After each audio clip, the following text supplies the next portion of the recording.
What's up, maniacs? My name is Mex. I'm a wrestling fan, a wrestling enthusiast, a WrestleManiac, if you will.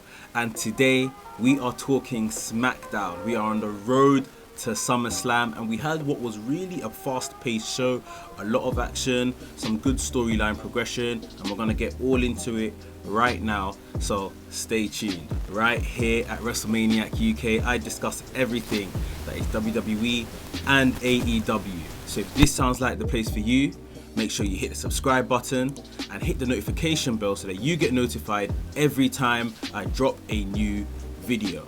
Ladies and gentlemen, without further ado, let's get into the review. So to start the show, we were going to have John Morrison versus Big E. Both men had come to the ring, and I think their match had even started until Retribution came out. Lights started flickering and all sorts. Retribution came out to the ring and they actually attacked the wrestlers at this point. So not the usual damage of things in the vicinity at this moment anyway, but Big E and John Morrison were attacked in the ring.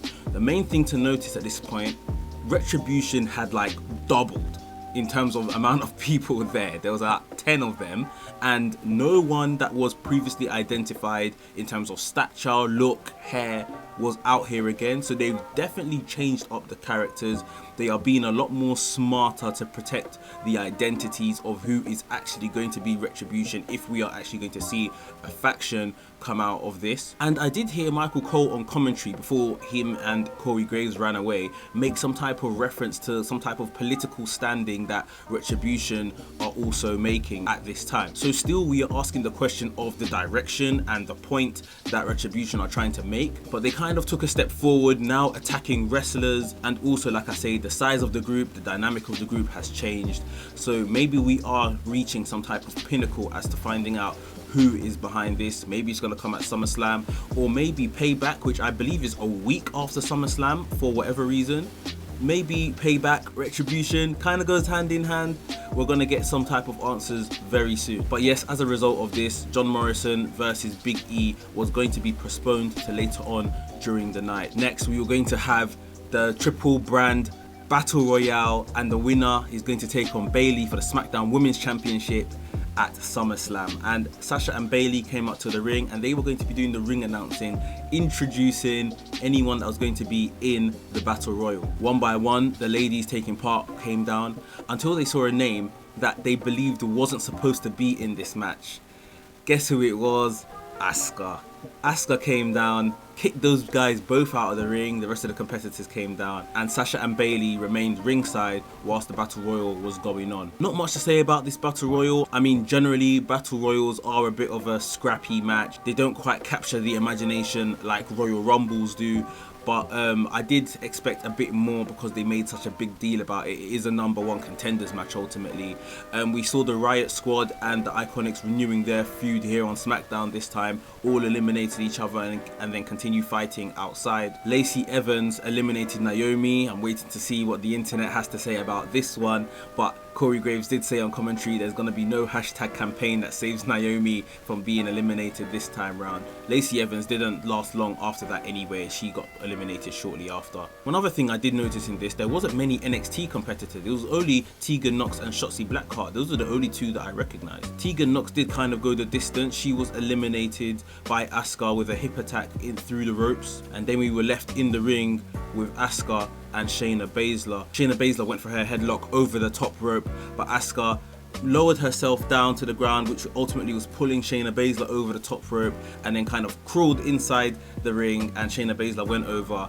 Both feet hit the ground and Shayna Baszler was eliminated, which left Asuka the #1 contender for the SmackDown Women's Championship. So she's going to take on Bayley for the SmackDown Women's Championship, Sasha for the Raw Women's Championship in the same night. This is looking very Chris Jericho-esque, Undisputed champion back in those days. I don't mind Asuka winning here. Obviously, it completes the kind of story that they're telling with these two. I am beginning to see some of the complaints that people were saying about, you know, it's just 2 or 3 women dominating the entire women's division right now. They're not really giving much opportunities to the other women in the division. Obviously, Sasha and Bayley hold all of the belts right now. Asuka has been woven into this storyline from day one, from the minute she kind of won the belt herself. So yeah, it isn't really fair. It's not great for the rest of the women on the rest of the show, but let's be completely honest, they are a bit short on star power in the women's division right now, and these women are doing a fantastic job. So maybe after SummerSlam Payback, we're going to see it split up a bit more and move around a bit more. I think the main issue here is that the women's tag team championships have now been held up by Sasha and Bayley, and that's not being defended so much, which would still be good. It would be good if women were being able to get chances at that title, whilst those two still held the main titles, the Raw and SmackDown Women's Championships. So yeah, the tag titles is the thing that's really suffering in all of this, in my opinion. We're gonna get onto the next match we had on the show, but before we do that, if you are enjoying today's review, guys, please hit the thumbs up button, give us a like. It's thoroughly appreciated right here on this channel, and it does great stuff for the channel as well, so hit the thumbs up button. Next up, we had Sheamus taking on Shorty G. Shorty G is all of a sudden a face character now. You know, he's dabbled as being a heel in the past couple of weeks, trying to cash in on the King's ransom. Doesn't look like it quite worked out for him. He got beaten the hell out of by Matt Riddle and Sheamus last week, and Sheamus wanted some retribution, so we had Sheamus versus Shorty G this week, and it was a pretty standard match. Shorty G did get in some offense, but he was always going to be one bro kick away from losing, and when it did happen, 1, 2, 3, it was over, the match was done. So Sheamus got some revenge on Shorty G for interrupting his match with Matt Riddle last week. In a segment backstage, actually, we had Shorty G apologizing to Matt Riddle. You know, he said the money from the King's ransom would have gone a long way for me and my family, but it's not in my character to do something like that, and I apologize. And just as it looked like those two were kind of squashing their beef, Baron Corbin came out of nowhere and sneak attacked Matt Riddle, thanking Chad Gable afterwards. But Shorty G wasn't really part of this plan, so Matt Riddle might have some doubts over whether Shorty G was being genuine with his apology, but he was being genuine. Baron Corbin kind of capitalized on it. I guess we'll see where this goes. Another match we had on the night was Shinsuke Nakamura versus Gran Metalik. It's been really good to see the Lucha House Party getting pushed and getting a bit of an opportunity. We saw Gran Metalik have an Intercontinental Championship match, and now it looks like they're going to be the next contenders to take on Shinsuke Nakamura and Cesaro for the Tag Team Championship. So it's good we're kind of seeing another tag team get an opportunity. This match was good. Not much had happened before the returning Kalisto came back, and Kalisto looks ripped completely. He's shredded a lot. He's just returned from a shoulder injury which has been going on for quite a while now. I can't remember the last time I've seen Kalisto in the ring, but he caused a distraction which ultimately left Gran Metalik to climb up on top of the ropes as he does and drop an elbow on Shinsuke Nakamura, and they got the win. So I'm assuming that we're going to see Lucha House Party versus Cesaro and Shinsuke Nakamura at SummerSlam. Should Gran Metalik be beating a whole Shinsuke Nakamura? That's another conversation for another day. I don't think so, but it advances this story and gets us to a tag team championship match, which I think we're gonna get anyway, so I understand. I can't remember exactly where, but somewhere on this show we had an Alexa Bliss interview, and I just loved the way she portrayed her experience with the Fiend. She looked like she had not slept in weeks. Like, she looked completely out of it, almost like she had even been drugged. Like, she just looked a bit like a zombie, quite pale, done her makeup really well, I guess, and then the way she was speaking, very slow, short answers, and she basically said that, yeah, the experience with the Fiend was like no other, and that Braun Strowman has ultimately hurt her feelings with what he said about not caring about her last week, and that she has a bone to pick with Braun Strowman over this. Also backstage around this point, we had Retribution lay an attack, just destroying the backstage area. They attacked 2 referees. They done their WWE sign again in spray paint on the wall and crossed it out. So this definitely looks like it's going to be some type of attack or something they've got against the establishment.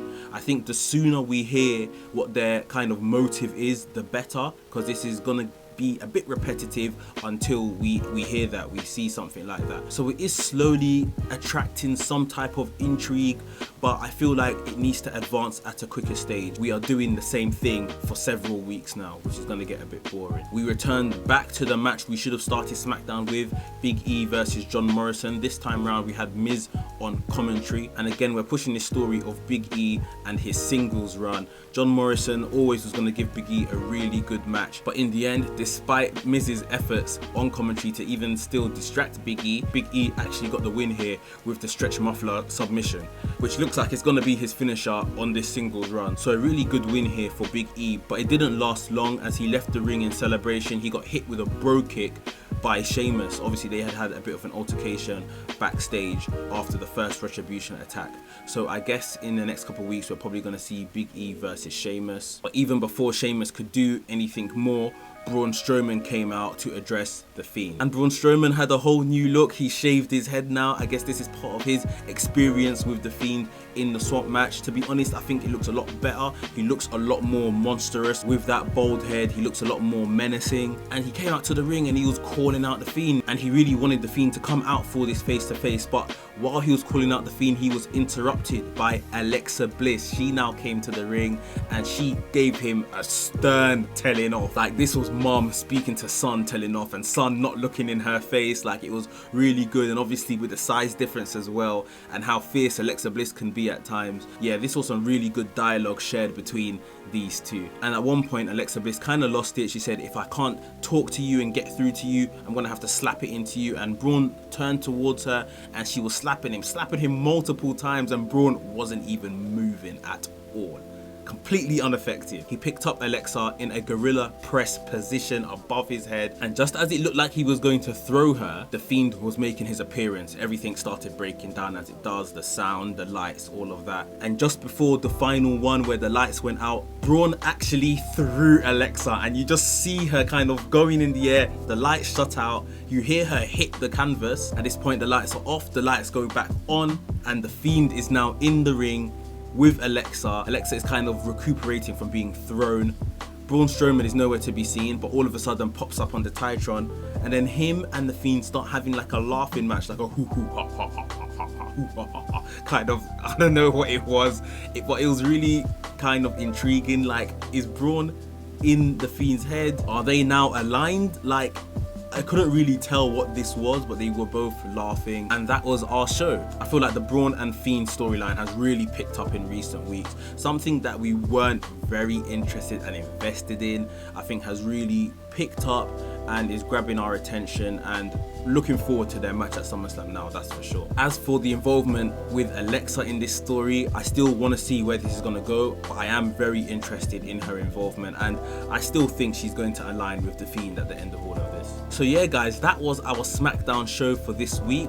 Like I said at the beginning, quite a fast-paced show, really interesting. Retribution made a couple steps forward. It is becoming clearer what their message could be, at least. We saw the WWE Championship scene with Alexa Bliss, Braun Strowman and the Fiend kind of take a new step, and we now know that Asuka has 2 championship matches on the SummerSlam card, one against Bayley, one against Sasha, and that is going to be terrific as well. Guys, let me know down below in the comments, do you think that Asuka is going to win both belts at SummerSlam?